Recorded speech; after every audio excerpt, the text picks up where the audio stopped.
threats, okay? So apparently, now at least 2 people have been arrested and charged with allegedly making threats connected to Nolan Wells' case. The Cincinnati Enquirer reports that Michelle Francine Edwards allegedly placed 30 calls to 2 state government offices regarding bombs. The office is investigating Nolan's death. The Sacramento Bee reports that Joseph Alfredo Vasquez Dumarque was accused of sending explosive-related threats on social media to a judge whose stepson, apparently Warren Hudson, apparently a friend of Nolan, was on the boat with Nolan that day, facing at least 1 federal charge right now. And these alleged messages are quite chilling. Quote, "There will be a package coming to your guy's office in the next few days. It's going to blow you away when you see it. LOL. Probably best to have the boys there to see as well. Blood, so much blood everywhere. Hard to clean, especially from a boat. But yours will be quick, I promise. I got all your info. Not even the FBI can stop this." And this comes on the heels of Nolan's family indicating that they too have been harassed, that they too have been receiving threats. And look, while these are all allegations and we don't know the motive or the circumstances, what this does highlight is not only how much attention has been brought to this case, but how it's going to blow you away when you see it. That's a real message sent to a judge about a boat, about blood, about a boy nobody can explain the death of yet. While that threat was landing in someone's inbox, a state medical examiner in Mississippi was quietly closing the book on a report that might tell us exactly what happened to Nolan Wells. Except we don't get to read it.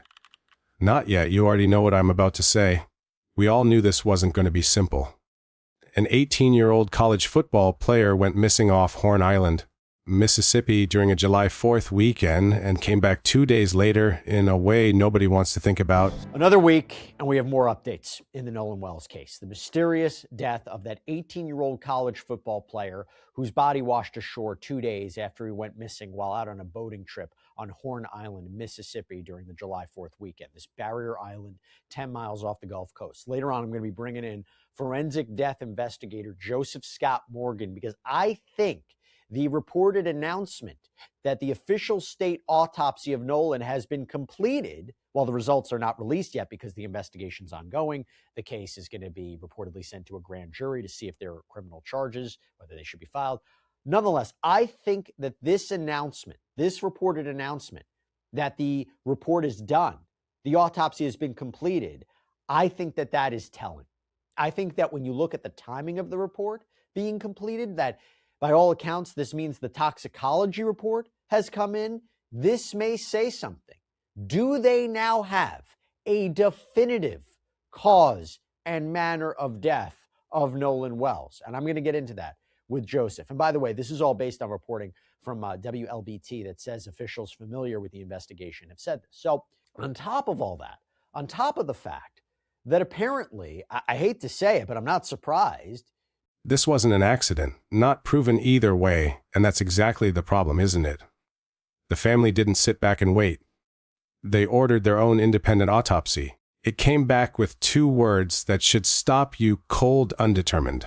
But here's what almost nobody's talking about. The independent examiner didn't even have Nolan's full throat when he did that exam. The neck and throat structures were reportedly retained by the state, held back for further testing. Sit with that for a second. You get your son's body back, and a piece of him. Piece that could hold the actual answer isn't even there yet. How do you feel? I think you already know. So that's the wound this story starts with. A mother getting her son's body back incomplete and being told to wait. Okay, so now I want to talk about the state autopsy. And remember, this comes after Nolan's family had ordered an independent autopsy. We've talked about this before. Undetermined cause and manner of death. It was limited, right? It was limited in that it was reported what they had of Nolan's body, that Nolan's throat was not present. So it was believed that the state ME had kept those throat neck components for further testing. But now you're hearing this word that the state autopsy has been completed. What does this mean? What should we take from it? Here's where it gets stranger. Weeks pass and reportedly the state medical examiner's office finishes its own autopsy complete. That word matters. Sources familiar with the investigation say the physical exam, the toxicology, all of it is done. But the results are sealed. Why finish something that important and just sit on it? When a medical examiner says complete, that's not casual. That means the toxicology came back. Somebody already knows the manner of death, one box, already checked. We just can't see which one. The official explanation is that this is heading to a grand jury locked inside an investigative file until prosecutors decide on charges. Well, if we were to believe what we are hearing, right, and I don't want to steal your thunder, but I think it was ABC that was reporting over the weekend that it's been released. If this thing is, or it's been completed, is the next step to grand jury. That's why we're not seeing it. No, it's 100% what it seems like it's going to be, that it's part of the whole investigative file. Don't really know how far along the sheriff's office is in their investigation if they're not ready to hand this over to the DA for potential presentation to a grand jury. And even if it is presented, whether or not criminal charges would be recommended, it's a component of this. It is. Maybe there's nothing sinister in that, but we've seen this pattern before. The investigation is ongoing, stretching on for months while a family waits in the dark. And while that family waits, a fake toxicology report started circulating online, shared and reshared until Mississippi's own public safety commissioner had to step in and call it fraudulent, saying Nolan, his family, and his friends deserved better. Deserved better. Let that sink in. A family already living through the worst thing imaginable, now watching strangers online invent fake medical documents about their dead son. That's cruelty wearing the mask of investigation. Did you know that there is a fake toxicology report that is making its way online? Yeah, according to WAPT 16, Mississippi Public Safety Commissioner Sean Tyndall is telling the public that there is a fake toxicology report going around online. He posted this on social media. Quote, "The purported toxicology report from Nolan Wells circulating through social media on various outlets is fraudulent. Nolan's family, friends, and most importantly, Nolan himself deserve better." And I'm not surprised that we're seeing this because there's been so many theories and misinformation. And as we're going to get into alleged harassment, give you a few more updates here. If you've been following this case, here's a name that deserves more attention than it's gotten. Joseph Scott Morgan, forensic death investigator, decades in the field. I want to bring in forensic death investigator Joseph Scott Morgan from Jacksonville State University, host of the Body Bags podcast. Joseph, my friend, always good to see you. Thank you for taking the time because I know you're a very busy man. Talk to me first about, we obviously don't have the contents of this, so we're going to be, but I think it tells something. I find the timing interesting. I find the timing that if this is true, if this reporting is true, that they've completed it. What does that tell you? Well, complete means complete. You can actually literally use that because they're not going to say that, Jesse, unless they have the tox and they have the histo, which is the microscopic report. They have that stuff. So, if you think about an autopsy report, very broad terms here, it's got essentially 4 components. You've got the physical gross examination that we do in the autopsy lab, right? Where we're looking at everything, we're examining organs and all of that. Then you have chemical testing, which is toxicology. It's going to be a broad spectrum report. We call it a standard panel. So you name the drug within reason. Okay, I'm not talking about some kind of exotic kind of thing, but within reason, drugs of abuse, prescription drugs. I mean, we even do aspirin. You'll see salicylates on there. Of course, blood alcohol is a big key here, right? That's something we're thinking about. And in addition to that, third part is going to be the histo report, where you're actually taking the samples like the lungs, the lungs and any other tissue samples that they've taken through, and they put them on microscopic slides. The doctor will issue a report relative to that. Here's the conclusion of this. You're going to have the death certificate too, and it will have, in my opinion, at least, it's going to have the manner of death, one of the 5. Everybody's kind of wondering what this is going to be. He said complete means complete, that they wouldn't use that word unless the toxicology and the histology were finished. He'd be shocked if this case came back undetermined at this point, not because he knows the answer, but because of how much time has passed. So we understand the reporting signifies that the initial physical autopsy was done on July 7th. The testing, like you said, takes longer. And histology, which you talked about, can take several days, weeks. It's all part of this report. If it was completed in this time, my main question is, does that signify to you that they know the cause and manner of death, that it's not going to be undetermined in the same way that the independent autopsy was? Yeah, I don't. They've got all these components, I think, and they've got a wide range of things to choose from. I would be very surprised if it was left undetermined at this point, considering how much time they've had to do scientific evaluation. We're into August now, right? Okay. Even if you're doing consultations, let's say you're doing a neuropath consultation where you're bringing a neuropathologist to take a look at tissues of the nervous system. Even if you're doing some kind of toxicology consult, you've had more than enough time to do this at this point. And they have had enough time to run the panels as well. So in my opinion, yes, sir, we're going to have something that, and of course, the big thing here is, why can't we see it? So if the state already knows, the real question left is this: who's protecting that answer and from whom? Nolan Wells was 18. A mother who, right now, tonight, still doesn't know the full truth about how her son died. Underneath every headline, every arrest, every leaked video, there's a family that just wants their son's name to mean something other than a mystery. New footage surfaced too. We know that everything is about Nolan's whereabouts and timeline. Did he leave his friends and decide to stay on Horn Island to talk to a young woman and never made it back to the mainland?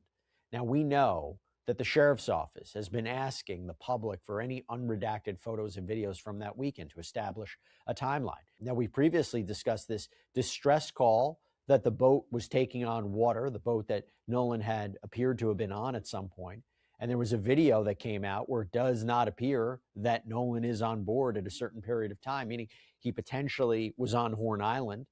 And we talked about the back and forth about this strange audio of the distress call where some believe you can hear people in the background suggesting that Nolan is in trouble or that he's dead. And I've spoken to an audio expert who casts doubt on that. I mean, there was one thing he said he wants to hear the original unredacted audio, but also said that when he put it through a transcript, he didn't hear anything that people claim that they hear in the background. There is also an argument that if Nolan was dead or that he was dying, why would somebody on the boat make a call to dispatch at that moment while all that is going on? Also, not to mention that, Nolan is in trouble. So if there's nothing nefarious going on and he's suffering from something, why wouldn't they have mentioned that to dispatch? I mean, again, this is what some of the things don't make entire sense. On the same token, somebody might say, it doesn't make sense that nobody, as of right now, as far as we can tell, based on the public reporting, we don't know what the investigation is, but the public reporting, nobody saw or heard Nolan in distress or drowning, whatever it may be. But again, we're not part of the investigation. We'll see what comes out of it. I say all that to say, apparently, new video has come out. There is this footage here that was uploaded to Instagram by a user where you see the Mac Daddy boat, and that seemingly matched previously obtained and released footage. Now, notably, the person who apparently took this video says they captured this at 11:17 a.m. TMZ claims the metadata shows this was recorded at 2:23 p.m. Now, remember, the current account has been that those who were with Nolan saw him last at 3 p.m. And the footage, again, seemingly matches the older footage of a black male wearing those blue shorts that seemingly are the same ones that Nolan appears to wear in a photo that is circulated of him that day. So this new clip appears to be clear quality. TMZ claims that the adults in frame are different than the ones in that older clip. So is this currently the last known image of Nolan Wells before his body washed up on that island? Now, I also have to talk about another update. And this is a video posted to Instagram allegedly showing the same boat at the center of this timeline. The poster claims it was recorded at 11:17 in the morning, but outlets say the metadata shows 23 in the afternoon. Remember, Nolan was last seen by his friends around 3 p.m. And the adults visible in this clip are reportedly different people than the ones in the earlier released video, which raises a question that should make your skin crawl a little. If the people around him change between videos, who was actually with Nolan in his final hours on that water? And this case has turned ugly. At least 2 people have been arrested, charged with making threats connected to it. One woman allegedly placed dozens of calls to state offices, threatening bombs. the very offices investigating Nolan's death. And a man was accused of sending explosive threats to a judge whose stepson was reportedly on the boat with Nolan that day. I won't repeat the messages, they don't deserve that. Nolan's own family has said they've received harassment too. A family already drowning in grief, now fielding hate from strangers who've decided they know exactly what happened without a shred of the evidence the state is sitting on. This stops being about Nolan Wells alone and starts being about all of us. What happens when a justice system moves too slowly for a public trained by decades of institutions protecting themselves over the truth? That silence breeds fake documents, bomb threats, people screaming in comment sections about a file none of them have actually seen. Maybe that's exactly why the state is being careful. Not every silence is a cover-up, but then there's the uncomfortable question.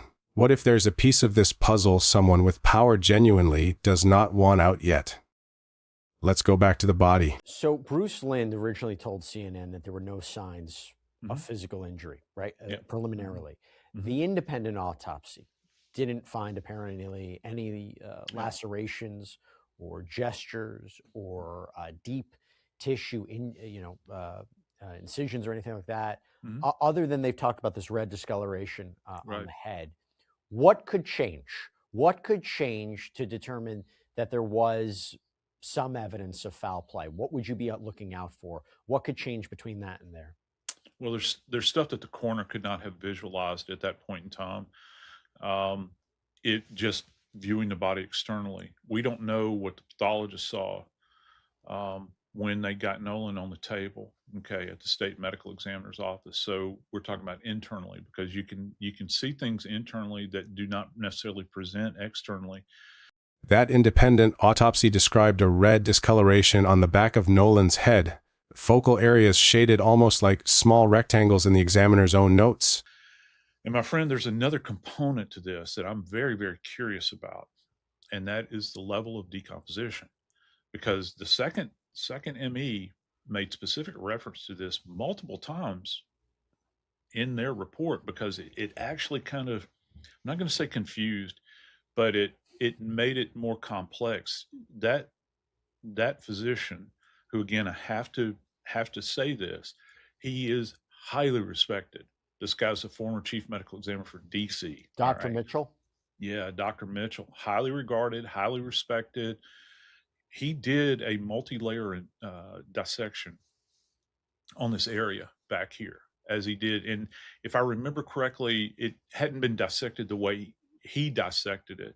And there were other dissections that were done as well that I will not go into just out of good taste, but just suffice it to say this was a very, very thorough examination. As a matter of fact, it actually fits into the same category from a medical legal perspective as what we do with the remains of anybody that dies in custody, or that is in the custody of a police department or in a prison. Those autopsies are really intense, take hours to do. And so he took that step with this case. So this guy has covered everything to this point. Not conclusive on its own, that kind of mark can come from decomposition or something else. Joseph Scott Morgan raised the real crux of it. Was that discoloration present when the state's examiner first looked at Nolan's body, or did it develop later during transport? Before I let you go, the red discoloration on the back of the head that was referenced in the independent autopsy, is this something that's going to be referenced in the ME's report? And if it is not, what does that tell you? Does that mean that it wasn't on Nolan's body during that first exam? What was present in the second exam? That is a fantastic question. That's why I go back to the decomposition that the doctor makes note of. And he even says that his ability to, and I'm paraphrasing here, please, don't take this out of context, Sure. but these focal areas that he kind of shades in like a rectangle, which I found kind of interesting from my perspective. If it was not there when the Mississippi ME saw it, then is this something that developed as a result of the travel from Mississippi to Washington, D.C.? Was this a decompositional artifact in total?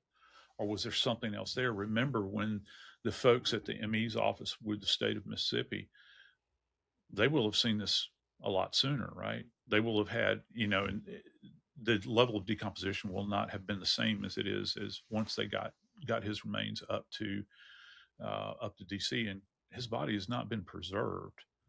To the best of my knowledge, I did not see any indication in the report. I might be proven wrong, that the second, because when you do autopsies on bodies that have been embalmed, that is a specific thing that is made note of in second autopsies, and also in disinterments as well. If it wasn't there originally, that tells you something about decomposition and handling. But if it was there originally and the state's first examiner didn't the way the independent examiner did, that's a very different conversation. The kind of detail that either gets explained away or becomes the thread that unravels everything. And we still don't know. Right now, the toxicology, the tissue samples, and the retained neck and throat structures all sit behind closed doors while a grand jury process nobody has a timeline for slowly works forward. Going back to that independent autopsy, when they said that there were components of the throat, maybe neck as well, that were removed or weren't present, we've assumed that that means the state ME has done further testing on it. What can we expect regarding the testing on that? What clues that may reveal? Okay, I'll go ahead and tell you what they probably retained. I don't know this for a fact, but I will just say standardly, we're talking about from the tongue all the way down to where the trachea actually bifurcates into the lungs. So that entire structure system that's in there, that will all have been retained. They still have possession. Starting with the tongue, you're going to look for any trauma on the tongue that you cannot appreciate if you just open somebody's mouth at autopsy. And you're going to look for biting of the tongue, any kind of contusions that might be there. One of the things that they would have done at autopsy, you were talking about drowning as potentially a weaponization of drowning. One of the things we look for, if everybody will take the tip of their tongue and put it between your lips and your gum, that's called the frenulum. That little piece of tissue can get torn if somebody's holding your mouth like this, like a suffocation. That will have been examined thoroughly. The connective tissue within the soft palate going down into the throat, we're going to look at the hyoid, right? And he says in his report, he couldn't appreciate the hyoid. The hyoid is with them as well, okay? So they're going to look for those bony structures that are up here. Also, all of the cartilaginous bodies that are contained in here. We're talking about the pharynx and the larynx and, the trachea and all of those structures that are along there. We're also going to be looking at the vessels, the carotids, jugulars. And here's an important thing right here. We've got what are called the strap muscles, kind of interlaced like this. They would have done a detailed dissection on that. That's going to tell you if there's any underlying hemorrhage right here. So they've retained all this. So it's not just like your windpipe, okay? Because I think that a lot of people think that. If you're retaining things, you're going to retain things. And this is all of these structures that kind of play into the breathing or the mechanism of breathing when we initially inhale or exhale. I want to be honest here. Cases like this get under my skin in a way others don't. Maybe because he was so young. Maybe because of how ordinary the setup was. Friends on a boat during a holiday weekend, the kind of day that's supposed to end with sunburn and tired laughter. Not search boats scanning open water for 2 days. I'm not telling you Nolan Wells was murdered. I'm not telling you it was a tragic accident either. What I'm telling you is that the silence, the sealed report, the retained body parts, the fake documents, and the bomb threats aimed at people trying to find the truth, all of it says something about how broken the space between the public and the institutions meant to serve them has become. We deserve better information than what we're getting. Nolan's family deserves a system that moves with urgency instead of caution dressed up as procedure. So here's where we're left. A completed autopsy nobody can read. A grand jury process with no announced timeline. Forensic evidence still sitting in a lab instead of in the public record. New footage raising more questions than it answers. And a family still grieving, still fielding threats. Still waiting for someone in a position of authority to finally tell them the truth about what happened to their son. I don't have a neat ending tonight. What I have is a question, and I want you to answer it in the comments. If the state already knows the manner of death, and they're choosing to keep it sealed while a family sits in the dark and strangers online tear each other apart over fake documents, at what point does protecting an investigation stop being justice and start looking like something else entirely? You already have an opinion on this. So tell me. Because Nolan Wells deserves more than silence, and honestly, so do the rest of us still waiting to hear the truth.